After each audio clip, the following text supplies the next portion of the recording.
जी नमस्कार। आज हम लोगों की टॉपिक है भूगोल का सिद्धांत। तो देखिए है कि भूगोल के सिद्धांत में हम लोगों को मूलतः पढ़ना पड़ता है कि पृथ्वी की उत्पत्ति कैसे हुई, भूगोल को अलग विषय के रूप में किसने स्थापित किया, ठीक इसी ढंग से कौन ऐसे भूगोलवेता था जिन्होंने आधुनिक भूगोल के सिद्धांत को दिया, वगैरह बहुत सारे प्रश्न हमारे प्रतियोगिता परीक्षा में आता है। तो बिना समय गंवाए थोड़ा सा मैं बताना चाहूँगा आपको कि ज्योग्राफी शब्द जो आया है ये लैटिन भाषा का शब्द है। ज्योग्राफी शब्द जो है वो लैटिन भाषा का शब्द है और ये दो शब्दों से मिलकर बना है, जियो और ग्राफी। जियो और ग्राफी। जियो का अर्थ होता है पृथ्वी और ग्राफी का अर्थ होता है वर्णन करना। तो जियोग्राफी यानी पृथ्वी का वर्णन करना जियोग्राफी होता है। ध्यान रखेंगे कि 194 ईस्वी पूर्व में यानी 194 बीसी 194 ईस्वी पूर्व में इरेटोस्थेनीज नामक एक भूगोलवेता ने सर्वप्रथम जियोग्राफी शब्द का प्रयोग किया, यानी फादर ऑफ जियोग्राफी वर्ड शब्द, फादर ऑफ जियोग्राफी वर्ड के पिता जो है इरेटोस्थेनीज को माना जाता है। जबकि विषय अलग स्थापित करने वाला अलग व्यक्ति था जिसका नाम था हिकेटियस। भूगोल विषय को एक अलग विषय के रूप में स्थापित करने वाला व्यक्ति कौन था? हिकेटियस। तो पूछा जाए कि फादर ऑफ ज्योग्राफी कौन है तो उत्तर होगा हिकेटियस। और ये पूछे कि ज्योग्राफी शब्द का पिता कौन है तो उत्तर होगा इरेटोस्थेनीज। अब रही बात कि पृथ्वी पर जो समताप रेखा बनाने का काम किया था यह अलेक्जेंडर वान हम्बोल्ट ने किया था। अलेक्जेंडर वान हम्बोल्ट ने किया था और इसलिए आधुनिक भूगोल का पिता अलेक्जेंडर वान हम्बोल्ट को कहा जाता है। नेक्स्ट पॉइंट, एक क्वेश्चन आता है कि किसने सर्वप्रथम बताया था कि पृथ्वी चपटी है? तो पाइथागोरस का नाम सुने होंगे आप लोग, जिन्होंने गणित में भी सिद्धांत एक दिया था कि कर्ण स्क्वायर बराबर लंब स्क्वायर प्लस आधार स्क्वायर, अर्थात कर्ण बराबर लंब स्क्वायर प्लस आधार स्क्वायर का रूट। तो यही पाइथागोरस प्रमेय है जो उन्होंने दिया था। उन्होंने इस सर्वप्रथम कहा था कि पृथ्वी चपटी है। नेक्स्ट, कोपरनिकस एक ऐसे भूगोलवेता थे जिन्होंने कहा कि सौरमंडल जो है सूर्य के केंद्र में स्थित है और उसी के इर्द गिर्द सारे ग्रह उपग्रह वगैरह घूमते हैं। यानी सर्वप्रथम कोपरनिकस ने सौरमंडल को केंद्र माना और कहा कि ब्रह्मांड की जितनी भी चीजें हैं वो सब ग्रह उपग्रह उसी के आसपास घूमते हैं। लेकिन गैलीलियो ने जो अपने आविष्कार किया था दूरबीन का, उस दूरबीन से जब उन्होंने देखा तो कोपरनिकस के सिद्धांत का सपोर्ट किया। गैलीलियो ने जब दूरबीन से देखा तो सपोर्ट किया कि बिल्कुल सौरमंडल के जितने भी पिंड है वह सूर्य को केंद्र मानकर चारों तरफ से अंडाकार मार्ग में घूमते हैं। केपलर एक और भूगोलवेता थे। केपलर ने इसको पुष्टि किया कि जो उनके घूमने का मार्ग है एलिप्टिकल ऑर्बिट है, यानी पूरी तरह वह सर्कुलर नहीं है, एलिप्टिकल है, अंडाकार है, वो वृत्ताकार नहीं है। यानी पूरी वृत्त में जिसकी त्रिज्या बराबर होती है सब जगह उसको वृत्त कहते हैं। तो लेकिन जो अंडाकार होते हैं उसकी त्रिज्या कहीं बढ़ जाती है, कहीं त्रिज्या कम हो जाती है।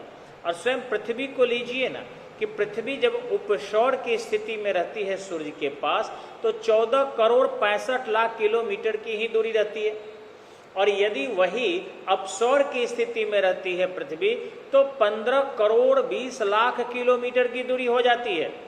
यानी पृथ्वी से सूर्य की दूरी भी घटते बढ़ती रहती है। कारण है कि एलिप्टिकल ऑर्बिट में पृथ्वी सूर्य की परिक्रमा करती है और समस्त ग्रह भी इसी तरह करते हैं, अंडाकार पथ पर परिक्रमण करते हैं। ध्यान रखेंगे, क्रिश्चियन हाइगेन नामक एक व्यक्ति थे, उन्होंने ऐसा ही एक वलय सबसे पहले शनि में देखा। क्रिश्चियन हाइगेन एग्जाम में आता है, कि शनि के वलयों की यानी रिंग की जानकारी, सैटर्न रिंग, शनि के वलय की जानकारी सर्वप्रथम किसने दिया था? तो क्रिश्चियन हाइजेन ने, या क्रिश्चियन हाइगेन कहें उनको, उन्होंने ही दिया था। जहां तक रही आपको नेबुला की जानकारी, नेबुला को हम लोग निहारिका भी बोलते हैं, नेबुला को हम लोग निहारिका भी बोलते हैं। तो निहारिका के जो आकार है इसकी जानकारी हॉर्शेल ने दी थी। हॉर्शेल को कहीं कहीं हॉर्चेल लिखता है, लेकिन इसकी जानकारी हॉर्शेल ने दी थी। और उन्होंने ही, आप पढ़े भी होंगे, आपको याद आ रहा होगा, हाँ, यूरेनस यानी वरुण, वरुण की जानकारी भी हॉर्शेल ने ही दी थी। वरुण की जानकारी किसने दी थी? हॉर्शेल ने। और नेबुला अर्थात निहारिका की जानकारी भी हॉर्शेल ने ही दिया था। ध्यान रखेंगे कि नेपच्यून, जो नेपच्यून है 1846 में इसकी खोज एडम्स किया था और ली वेरियर ने इसका समर्थन किया। ली वेरियर ने इसका समर्थन किया था नेपच्यून का, और इस तरीके से 1846 में खोजा गया। उसके बाद प्लूटो की खोज हुई, फिर कारला की खोज हुई। यानी खुद हम लोग पढ़े हुए हैं सबसे पहले कि 9 ग्रह होते हैं। 9 ग्रह के बाद 10वां ग्रह भी हम लोग प्रतियोगिता समाप्त कर रहे थे तो हल्ला उड़ा और कारला का नाम आया। और अभी जो है 2 ग्रह जो आपके कारला थे और आपके यम थे या नेपच्यून थे वो समाप्त हो चुके हैं। अब अनि है लेकिन ग्रह के दर्जे से हट चुके हैं और 8 ही ग्रह की दर्जा रह गया। ध्यान रखेंगे कि सबसे पहले टॉलमी, क्लैडियस टॉलमी ऐसा व्यक्ति था जिन्होंने भूगोल की संकल्पना दिया था। उसने कहा था कि पृथ्वी एक आभामयी है और इस पर नीले प्रकाश के आभा फैले हुए हैं, काफी आकर्षणीय है और नीले के तरंगदैर्घ्य कम होने से यह काफी अन्य ग्रहों की तुलना में सुंदर दिखती है। यानी स्वर्ग की तरह यदि कोई ग्रह है तो वह आपका पृथ्वी है। यह क्लैडियस टॉलमी ने सर्वप्रथम चर्चा किया था अपने पुस्तक में। ठीक इसी ढंग से स्ट्रेबो नामक एक व्यक्ति ने स्पष्टतः बताया था कि भूगोल एक ऐसा स्वतंत्र विषय है। स्ट्रेबो नाम सुने होंगे आप लोग, हाँ, ये यूनान करने वाला था। स्ट्रेबो एक ऐसा व्यक्ति था जिसने कहा कि भूगोल एक ऐसा विषय है जिसमें स्वतंत्र रूप से पृथ्वी एवं पृथ्वी से संबंधित अन्य समस्त चीजों का अध्ययन किया जाता है, जिसमें वायुमंडल आएंगे, आपके अंतरिक्ष के खगोलीय पिंड आएंगे, सूर्य आएगा, चंद्रमा आएगा। ठीक इसी ढंग से पेड़, वृक्ष, झाड़ी, नदी, तालाब वगैरह सब उन्होंने कहा कि ज्योग्राफी के अंतर्गत आना चाहिए। ध्यान रखेंगे कार्ल रीटर नामक एक भूगोलवेता ने कहा कि भूगोल वह विज्ञान है जो समस्त घटनाओं, लक्षणों के अंतः संबंधों का अध्ययन करता है। समस्त घटनाओं एवं लक्षणों के अंतः संबंधों का अध्ययन करता है। जैसे आज तारीख 24 है, सबको पता है, और इस समय में 24 या 25 होगा।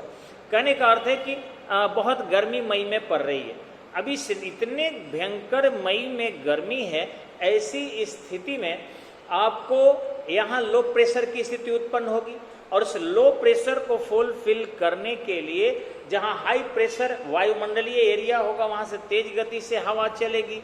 तो सीधे से कि 1-2 दिन के गर्मी के बाद काफी तेज गति से हवा चलेगी और फिर बादल गिरेंगे, कहीं कहीं वर्षा होने की संभावना भी है।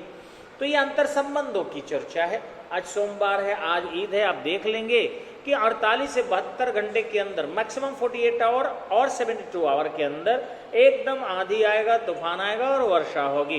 तो ये कोई जादू नहीं है, बल्कि घटनाओं और परिघटनाओं के अंतर संबंधों का अध्ययन है। कार्ल रीटर ने इसकी बहुत पहले ही चर्चा कर दिया था। नेक्स्ट, आर्थर होम्स नामक एक भूगोलवेता हुए। आर्थर होम्स ने भूगोल में पृथ्वी के उस भाग का अध्ययन किया जहां मानव रहते हैं। उन्होंने कहा कि जहां मानव नहीं रहते हैं, आर्थर होम्स ने कहा उसको ज्यादा अध्ययन करने की आवश्यकता नहीं है। और इस प्रकार भूगोल को 2 भागों में बांट दिया गया। एक बांटा गया भौतिक भूगोल और दूसरा बांटा गया मानव भूगोल। ध्यान रखेंगे, चाहे वो भौतिक भूगोल हो तो या मानव भूगोल हो तो दोनों ही स्थिति में मानव एवं मानव से संबंधित घटनाएं और परिघटनाएं स्वमेव शामिल हो जाती है। अब ध्यान रखेंगे भूगोल के शाखाओं को, चाहे भौतिक भूगोल हो, मानव भूगोल हो, अगर पुनः तोड़ने का प्रयास करें तो भौतिक भूगोल के अंतर्गत भू आकृति आ जाएगा कि पृथ्वी की आकृति क्या है, पृथ्वी की जलवायु कैसी है, पृथ्वी के जल का विस्तार कितने क्षेत्रों में है, जल में लवणीयता और ताप एवं दाब का वितरण कैसे है, जो आपके पृथ्वी है उसके मृदा कितने प्रकार के होते हैं, वनस्पतियां कितनी प्रकार के होती है। ठीक इसी ढंग से आकृति में हिम नदीय घटना क्या है, तटीय घटना क्या है, मरुस्थलीय घटना क्या है, जलीय घटना क्या है, बहुत सारी चीजों को पढ़ना होगा। और मानव भूगोल में मानव के आर्थिक भूगोल का, सांस्कृतिक भूगोल का, सामाजिक भूगोल का, और फिर अगर आर्थिक में भी आते हैं तो केवल एक नहीं रहेगा, आपको उद्योग से क्या लाभ है, यातायात का क्या प्रभाव पड़ रहा है, कृषि का क्या प्रभाव पड़ रहा है, यानी बहुत सारे पुस्तक हो जाते हैं। ये हमारे प्रतियोगिता से लेना देना इसको नहीं है, लेकिन हाँ इसके चैप्टर बहुत ज़्यादा जरूर हो जाते हैं और इस पर आज तक अनुसंधान चल ही रहा है। ध्यान रखेंगे कि जो ब्रह्मांड की अवधारणा हमारे सामने प्रस्तुत की गई है अभी तक के अध्ययनों से, वह यह कहा गया है कि ब्रह्मांड का आकार बढ़ते जा रहा है, यानी वो काफी फैलते जा रहा है। और पहले हम लोगों को भी देहात में, बिहार से मैं हूँ, कथा कहानी में बताया जाता था कि कोई ऐसी महिला थी जो मुसर से कुट रही थी और आसमान जो था वो एकदम सिर से थोड़ा सा ऊपर था, उसने मुसर से छुआ दिया और इस ढंग से वो अपवित्र होने के डर से आसमान भागते चला गया। अब खैर ये गैर सामाजिक दलील जरूर है, लेकिन विज्ञान पर खड़ा उतरता है कि उस कहानी में भी छिपा है कि आसमान भागते जा रहा है, यानी फैलते जा रहा है। और वैज्ञानिकों ने, भूगोलवेताओं ने भी साबित कर दिया है कि ब्रह्मांड का विस्तार हो रहा है और ये काफी फैलते जा रहे हैं। ब्रह्मांड के अंतर्गत जो है सभी आकाशीय पिंड आते हैं, आकाश गंगाएं आती है, निहारिकाएं आती है, असंख्य तारे आते हैं, सूर्य आते हैं, सूर्य मंडल के जितने भी ग्रह, उपग्रह, पुच्छल तारे या फिर उल्का पिंड है, ये समस्त उसमें समाहित कर दिए जाते हैं। ब्रह्मांड के अध्ययन को कॉस्मोलॉजी कहा जाता है। ब्रह्मांड के अध्ययन को क्या कहते हैं? कॉस्मोलॉजी। ब्रह्मांड के अध्ययन को कॉस्मोलॉजी कहते हैं। और अंग्रेजी में कॉस्मोस का अर्थ भी होता है सुव्यवस्था, सुव्यवस्था। अब रहा कि इस ब्रह्मांड को हम लोग सामान्यतः दो भागों में बांटते हैं, एक वायुमंडल में यानी एटमॉस्फेयर, और दूसरा स्पेस में माने अंतरिक्ष। अब वायुमंडल जो है आपका, इसकी ऊंचाई मूलतः 10,000 किलोमीटर तक मानी गई है, लेकिन 1,000 किलोमीटर तक प्रत्यक्षतः वायुमंडल दिखाई पड़ता है। ध्यान रखिएगा, 1,000 किलोमीटर तक वायुमंडल एकदम सघन अवस्था में है। उसके ऊपर जो है एहसास किया जाता है, क्योंकि काफी छिन्न अवस्था में वायुमंडल है। और सबसे ऊपरी परत पर आपको ये भी पता होगा कि सबसे हल्की गैस हाइड्रोजन को होना चाहिए, लेकिन हीलियम वहाँ है। कारण क्या है? जबकि हीलियम के परमाणु भार 4 हो जाते हैं, हाइड्रोजन के 1.008 होता है, यानी हाइड्रोजन के नाभिक में प्रोटॉन्स नहीं होता, और यही कारण है, न्यूट्रॉन्स नहीं होता, और यही कारण है कि जो इलेक्ट्रॉन प्रोटॉन होते हैं वही उनके भार को भी प्रदर्शित करते हैं, अतः वह बढ़ नहीं पाता है।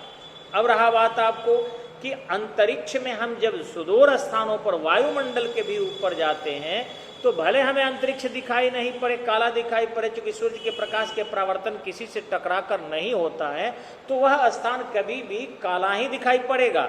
लेकिन ध्यान रखेंगे कि उस अंतरिक्ष के अध्ययन हम रेंज डालकर जब करते हैं तो पता चलता है कि अभी तक इसकी सीमा का निर्धारण करना संभव नहीं हुआ है। सिस लूनर नाम सुने होंगे आप लोग। पृथ्वी और चंद्रमा के बीच अंतरिक्ष के भाग को सिस लूनर कहा जाता है। पृथ्वी और चंद्रमा के बीच 3,84,000 किलोमीटर की दूरी है, और इसी को हम लोग सिस लूनर कहते हैं। डॉपलर प्रभाव के अनुसार ब्रह्मांड निरंतर फैलते जा रहा है, निरंतर फैलते जा रहा है, और उस अदृश्यमान क्षेत्र का अभी तक पूरी जानकारी नहीं मिल पाई है। दृश्य पथ में आने वाले ब्रह्मांड का व्यास जो हम देख पाए हैं अभी तक, ब्रह्मांड का व्यास 250 करोड़ वर्ष है। एक प्रकाश वर्ष मतलब होता है 1 वर्ष में प्रकाश द्वारा कुल चली गई दूरी। और ध्यान रखेंगे कि प्रकाश की चाल औसतन 3 लाख किलोमीटर प्रति सेकंड होती है। तो इतना यानी 3 लाख किलोमीटर एक सेकंड में, और एक वर्ष में कितना, और फिर 250 करोड़ वर्ष ब्रह्मांड का अध्ययन जो है अनुमान लगाया गया है, लेकिन अदृश्य पक्ष इससे भी बड़ा है। धन्यवाद। आते हैं फिर अगली क्लास में हम जानकारी लेने के लिए कि बिग बैंग क्या है, सतत सृष्टि सिद्धांत क्या है, या ऑसिलेटिंग सिद्धांत क्या है। अगले वीडियो में देखते हैं हम इसे।